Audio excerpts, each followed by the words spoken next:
Hey everybody, Keith Dotson here with Tina in the Mohawk Valley of upstate New York in a city called Amsterdam.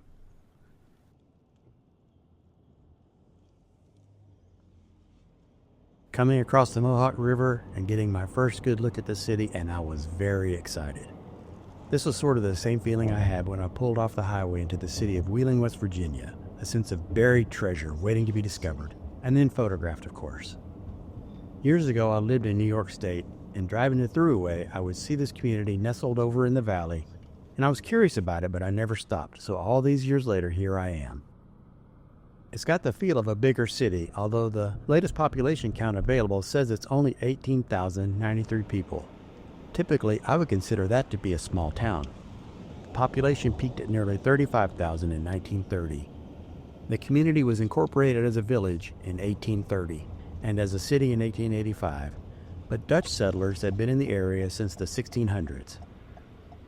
The area wasn't much of a hot zone during the American Revolution and stayed primarily agricultural until two things happened in the early 1800s. The first was the development of the Erie Canal, and the second was the establishment of the Mohawk Turnpike, a toll road that ran along the Mohawk River. The improved transportation routes allowed for industry to develop here. The village manufactured brooms, iron implements, buttons, and knitwear, and eventually carpets, which became the predominant industry of the town.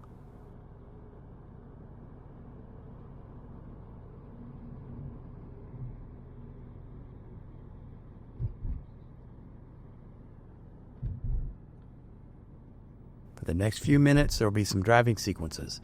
I include these to help paint a picture of how we explore and how we find subjects in new places, and also to provide context for the places we visit and the locations of the abandoned buildings.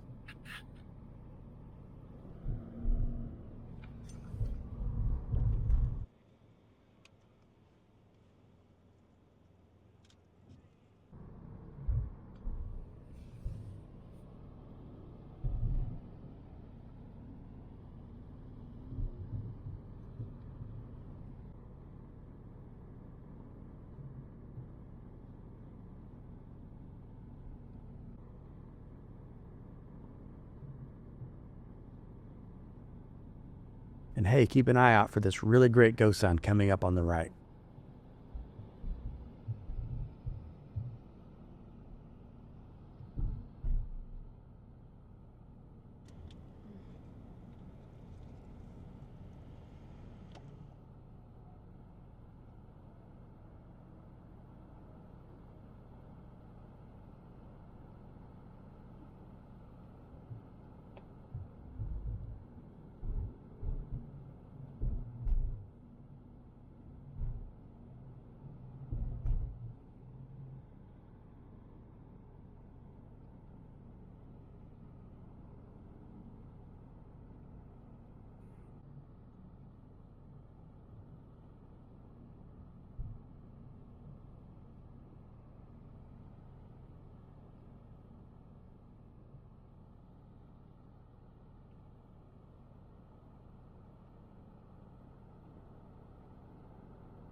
Is it blocked off?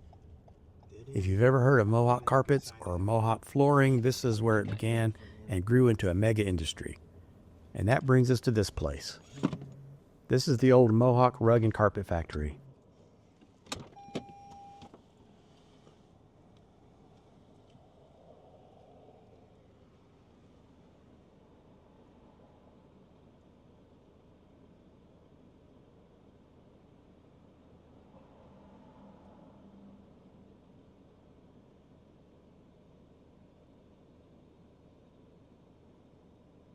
Off camera, I walked down to the fence to shoot a few images. Within the brush, I could see an old car parked back in there.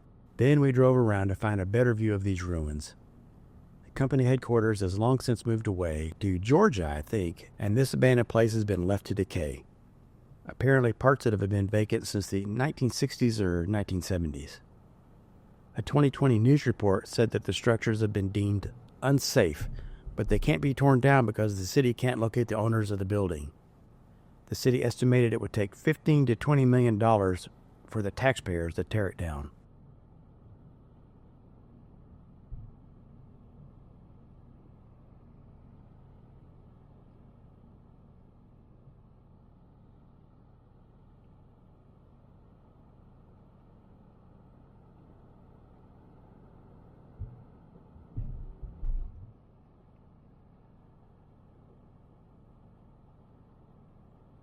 There was also a glove factory in some of these buildings from the 1920s until maybe somewhere around 2010 or something like that. But honestly, I don't know what business was located where in this giant complex.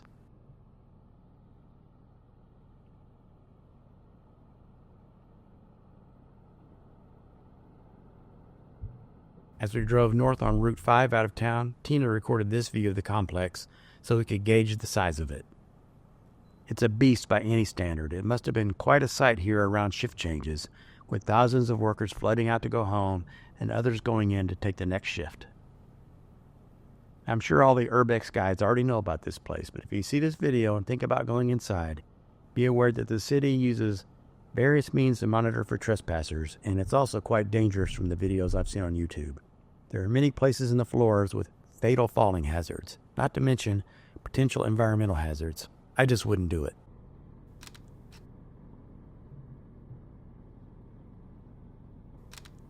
I really enjoyed this place. I could have photographed it for hours. You can see an old car in the bottom right.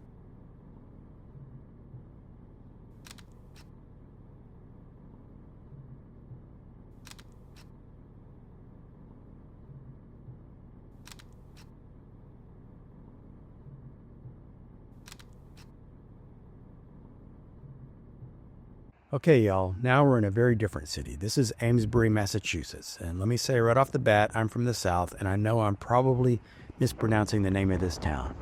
If that's the wrong pronunciation, someone let me know in a comment below.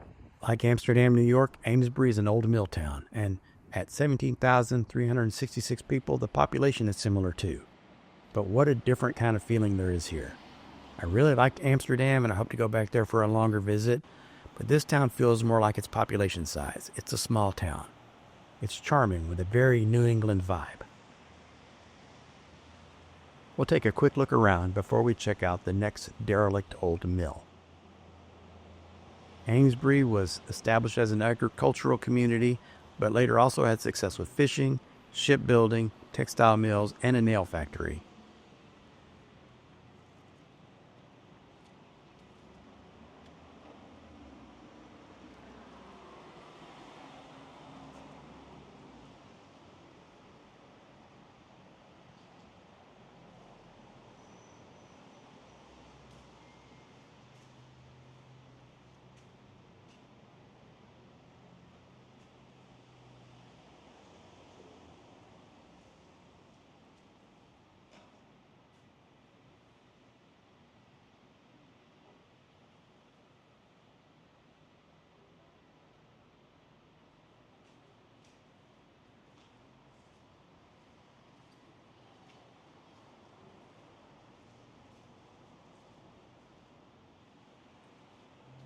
In the 20th century, cartoonist Al Capp worked here.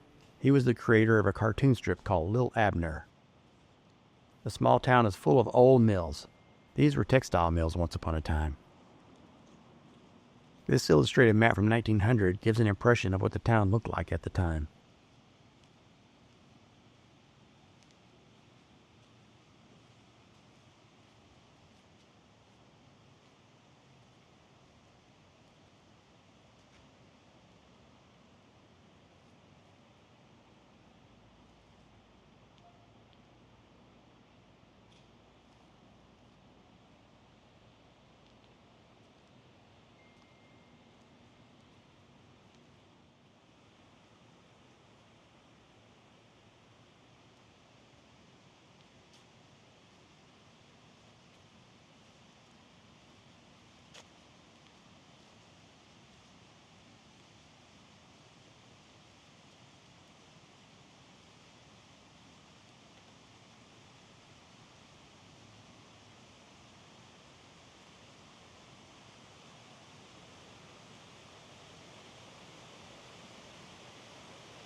That's the Powwow River, which was used for industry.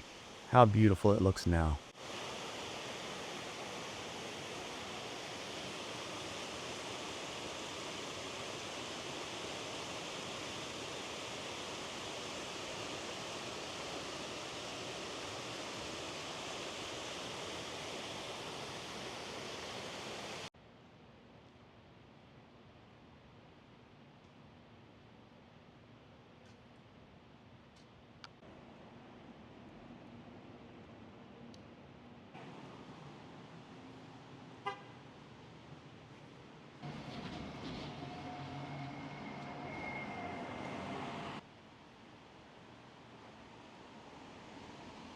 The town is quite lovely.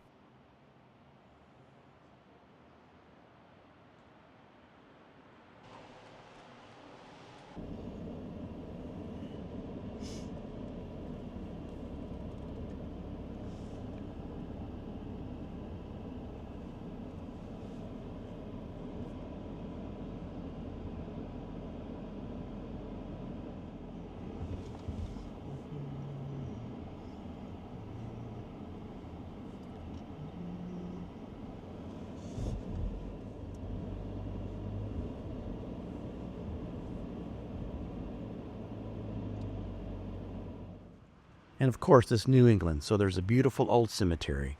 This is the Corner Cemetery, established 1793.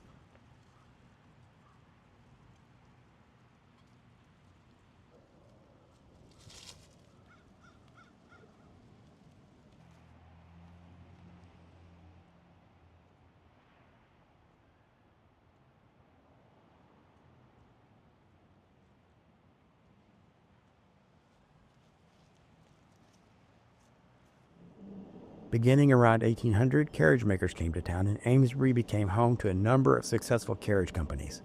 Some of them evolved over time into making automobile bodies and were in business until the Great Depression killed the industry here. These were all carriage mills. In fact, this was called Carriage Avenue during the 1800s.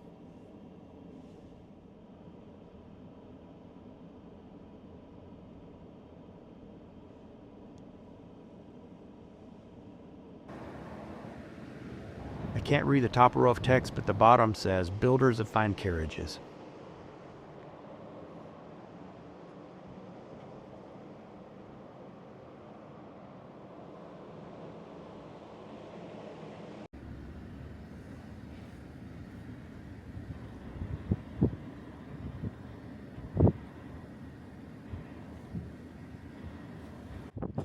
That wall says John H. Clark.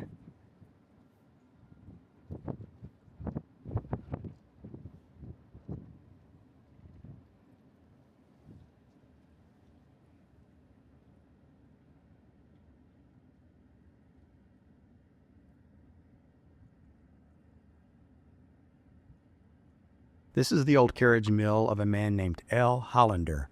That would have been Lambert Hollander.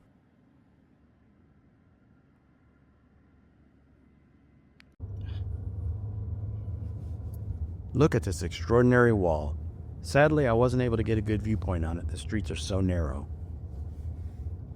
Lambert Hollander opened for business in 1886, making carriages, wagons, and sledges. And in 1888, he became very successful making a carriage named the Hollander Rockaway.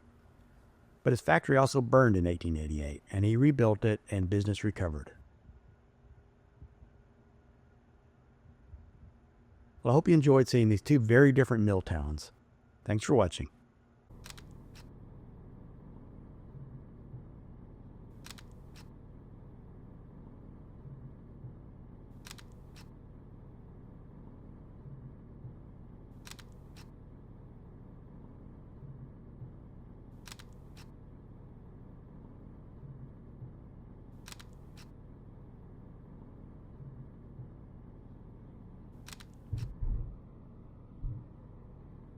Be sure to visit my website at keithdotson.com.